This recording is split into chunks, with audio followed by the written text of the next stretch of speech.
So first of all, thank you so much for having me. This is a shock for the Israeli people, and this is a shock for the Jewish community, and should be a shock for anybody who believes in Western values, frankly.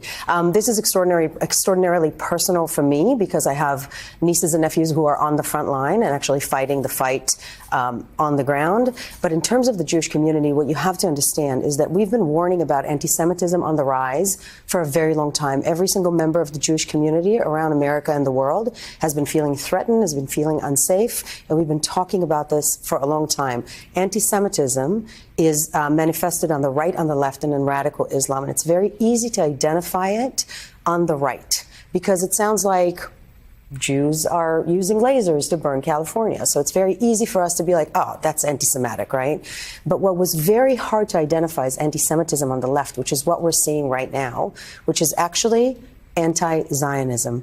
So this vilification and dehumanization and demonization of Israel, such that we have desensitized ourselves to the pain of Israelis, such that Israelis, after going through what we've been through, which is really one of the most sadistic massacres in the history of the world, people around the West, people from Harvard University to the streets of New York to the streets of Sydney and London, are holding rallies in support of Hamas and saying, yeah, we see this massacre, but like, what did Israel do to deserve this? And this is something that is extraordinarily disturbing for the Israeli people on the ground. And this has exposed so much of that, in some ways, sort of cloaked anti-Semitism that we've seen. It's all been thrust out into the open. Can you speak to how important this moment right now is, even in the scope of Israeli history?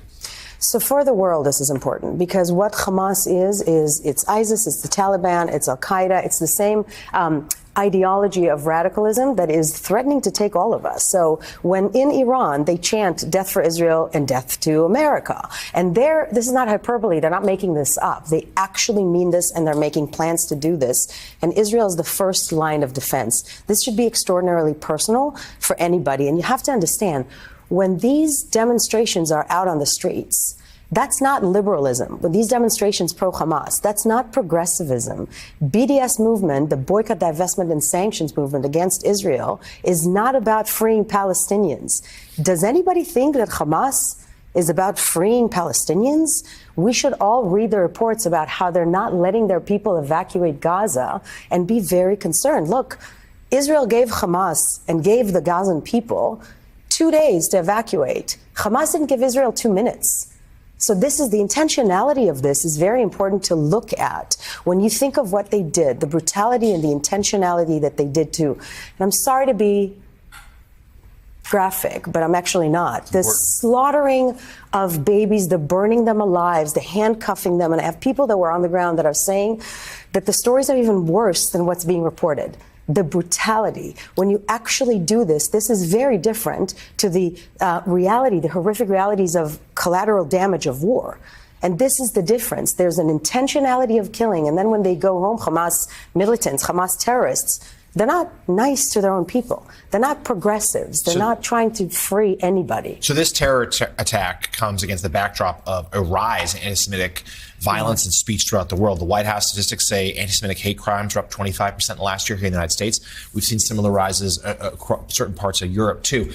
To what do you attribute that, and what can be done about it? Not dropped, went up. Yeah, it surged. It went up. Yes. Yeah, it surged. I think there's been an erosion. People tend to forget throughout history that anti-Semitism is the oldest form of hate and discrimination that's still being practiced today. So you can go back and see anti-Semitic speech like thousands of years old. It's as old as the Jews. And today's anti-Semitism is manifested with anti-Zionism. That's literally what it is, because there has been, throughout history, okay, the world has been used to blaming whatever it is that polite society hates the most on the Jew, right? So the Jew was blamed in, early in the days of Christianity as the Christ killer, later on in Nazism as the race polluter, in days of the Soviet Union, they're either the capitalist pig or the communist, depends on who you're looking at. And right now in our polite society, the worst thing to be is racist, colonialist, and apartheidist, and your viewers. And just think for yourselves, what have you been made to believe about Israel? All these lies, like people at home actually thought that Israel is committing ethnic cleansing. And this is nothing but subconscious biases that you have around the Jewish people that then affect your opinion of Israel. Do you think it's important that Israel allows time for the civilians of Gaza to move out before they move in? Absolutely, it's important. Absolutely. And this is why Israel gave notice. Look, this is not about revenge. This is about security and sovereignty, which every American needs to understand, right? So Israel gave the Gazan people 2 days to evacuate. This is a humanitarian thing to do.